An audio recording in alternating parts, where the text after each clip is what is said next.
you would think that a broader set of ideas and a broader set of conversations would actually be beneficial, but it only works if the leadership embraces broad concepts, and we do not have that. I have a friend that's super bought into whatever's on Twitter is real life.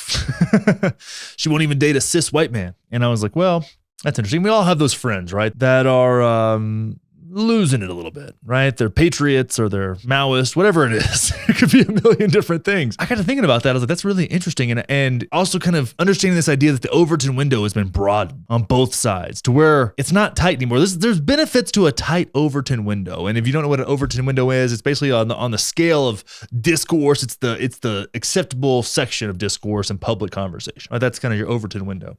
And now that's pretty wide. It's pretty broad, which creates a great opportunity for straw manning on both sides. And it creates a great opportunity. You would think that a broader Overton window would create more dialogue, but it seems, and that's my hypothesis would have been a broader Overton window creates more productive dialogue. Good thing. I would have been wrong. It seems like with a broader Overton window, all it does is freak people out and scare people into only occupying a small section of this discourse. We don't have a pro-freedom party. We don't have a pro-freedom party in the United States. That does not exist. Maybe the Libertarian Party, but they're so small. A mainstream party, which is only two, the Democrats and the Republicans, the DNC and the RNC and their establishments. Neither one of them are very pro-freedom. So there's no incentive for them to have a broad variety of discussions and a marketplace of ideas. It doesn't do them any good. There's no incentive. And politics and life is a game of incentives. We have to look at it that way. And so the downstream effect of that is then siloing people. Even though the Overton window is so broad, it silos people into this. Too much people to understand and comprehend. It's much easier to think that Bernie Sanders is a socialist and socialism is bad and it leads to Marxism or Maoism or whatever you want to call it, right? It's so easy to think that Donald Trump is a fascist and the January 6th thing was a coup, and to just leave it there, because to actually investigate your own ideas and assumptions about who someone is and why they are that way actually involves effort. And we live in a low effort society, mentally anyways. Physically too. That's why people are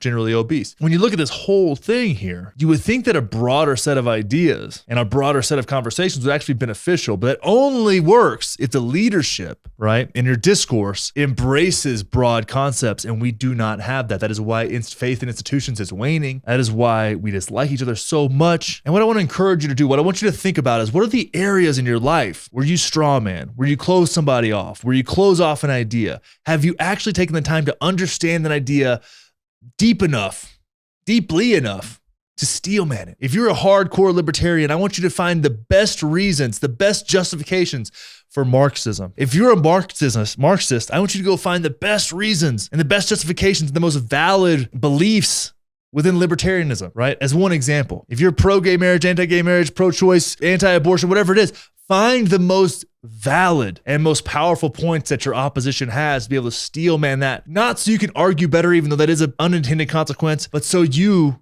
can have a better understanding and maybe be willing to understand where people are coming from and create a compromise. And in that way, you can be a change that I hope you want to see, unless you want to see a nation that's divided and at each other's throats constantly. I don't know about you, but I'm pretty tired of that reality. If you think that I'm more attractive than Ben Shapiro, then you should probably subscribe to this YouTube channel. I mean, what other political commentator has this kind of fucking bone structure? Really, let's be serious now. You have to look at these YouTube videos. You have to look at them. Do I need to say anything else? Watch some more of these videos. Subscribe, leave a comment, hit the thumbs up button. This is the only thing keeping me from having to have an OnlyFans, just to survive. Watch some more content.